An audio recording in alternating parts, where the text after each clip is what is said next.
ಮಾಜಿ ಸಚಿವ ಮೇಟಿ ರಾಸಲೀಲೆ ಪ್ರಕರಣದಲ್ಲೂ ಈಗ ಬ್ಯಾಟಿಂಗ್ ಶುರುವಾಗಿದೆ.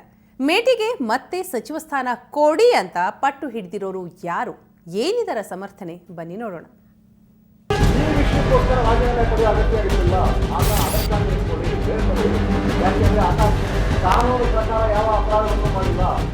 ಮೇಟಿ ರಾಸಲೀಲೆಯನ್ನ ಇಡೀ ರಾಜ್ಯ ನೋಡಿ ಛೀ ಥೂ ಎಂದು ಉಗಿದಿದೆ. ಆದರೆ ನಮ್ಮ ನಾಡಿನ ಪ್ರಗತಿಪರ ಚಿಂತಕರು ಮೇಟಿ ರಾಸಲೀಲೆಯನ್ನ ಸಮರ್ಥಿಸಿಕೊಂಡಿದ್ದಾರೆ. ಇದೇ ವಿಚಾರವಾಗಿ ಬೆಂಗಳೂರಿನಲ್ಲಿ ಪ್ರಗತಿಪರ ಚಿಂತಕ ಅಗ್ನಿಶ್ರೀಧರ್, ಸಾಹಿತಿ ಚಂಪಾ ಇಂದೂಧರ್ ಹೊನ್ನಾವರ ಸೇರಿದಂತೆ ಹಲವರು ಜಂಟಿ ಸುದ್ದಿಗೋಷ್ಠಿ ನಡೆಸಿದ್ರು. ಈ ವೇಳೆ ಸಚಿವ ಮೇಟಿ ಮಹಿಳೆಯೊಂದಿಗೆ ಲೈಂಗಿಕ ಸಂಪರ್ಕ ಹೊಂದಿರೋ ಸಿಡಿ ಬಿಡುಗಡೆಯಾಯಿತು ಎಂದು ರಾಜೀನಾಮೆ ಪಡೆದಿರುವುದು ತಪ್ಪು.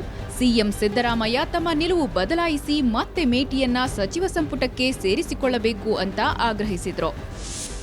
ಮೇಟಿ ಮಾಡೋದು ಅವನ ವೈಯಕ್ತಿಕ ಸಮಯವು, ಅದನ್ನ ಪ್ರಶ್ನೆ ಮಾಡಬೇಕಾದ ಅಧಿಕಾರ ಇರೋದು ಆತನ ಪತ್ನಿಗೆ ಮಾತ್ರ. ಈ ವಿಷಯಕ್ಕೋಸ್ಕರ ರಾಜೀನಾಮೆ ಪಡೆದಿರೋ ತಪ್ಪು ಅಂತಾನೆ ನಮ್ಮ ವಾದ. ಈ ವಿಷಯಕ್ಕೋಸ್ಕರ ರಾಜೀನಾಮೆ ಪಡೆಯೋ ಅಗತ್ಯ ಇರಲಿಲ್ಲ. ಆತ ಅದಕ್ಷ ಅಂತ ಇಟ್ಕೊಳ್ಳಿ, ಬೇರೆ ತಗೊಳ್ಳಿ. ಯಾಕೆಂದ್ರೆ ಆತ ಕಾನೂನು ಪ್ರಕಾರ ಯಾವ ಅಪರಾಧವನ್ನು ಮಾಡಿಲ್ಲ. ಯಾಕೆ ತೆಗೆದುಕೊಂಡ್ರು ರಾಜೀನಾಮೆನ? ಮೇಟಿ ಅಕ್ರಮ ಸಂಬಂಧದ ಬಗ್ಗೆ ಪ್ರಶ್ನೆ ಕೇಳುವ ಹಕ್ಕು ಅವರ ಪತ್ನಿಗೆ ಮಾತ್ರ ಇದೆ. ಹೀಗಾಗಿ ಮೇಟಿ ಮತ್ತೆ ಸಚಿವರಾಗಬೇಕು. ಇದು ಕ್ರಿಮಿನಲ್ ತಪ್ಪು ಅಲ್ವೇ ಅಲ್ಲ ಎಂದು ಸಮರ್ಥನೆ ಕೇಳಿಬಂತು. ಅಲ್ಲದೆ ಮಹಿಳೆ, ಆರ್ಟಿಐ ಕಾರ್ಯಕರ್ತ ಹಾಗೂ ಲೈಂಗಿಕ ಕ್ರಿಯೆ ಇವುಗಳ ಹಿಂದೆ ಕೈವಾಡ ಇರೋ ವ್ಯಕ್ತಿಯನ್ನ ಬಂಧಿಸಿ ಎಂದು ಆಗ್ರಹಿಸಿದ್ರು.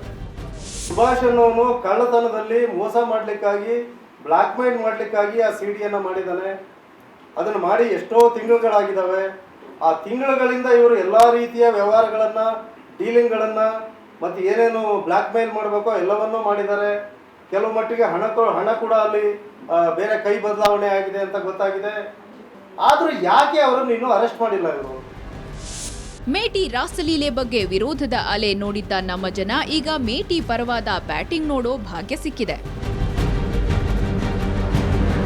ಬೆಂಗಳೂರಿನಿಂದ ಕ್ಯಾಮರಾಮನ್ ಶಿವಕುಮಾರ್ ಜೊತೆ ನಂದಿನಿ, ಸುವರ್ಣ ನ್ಯೂಸ್.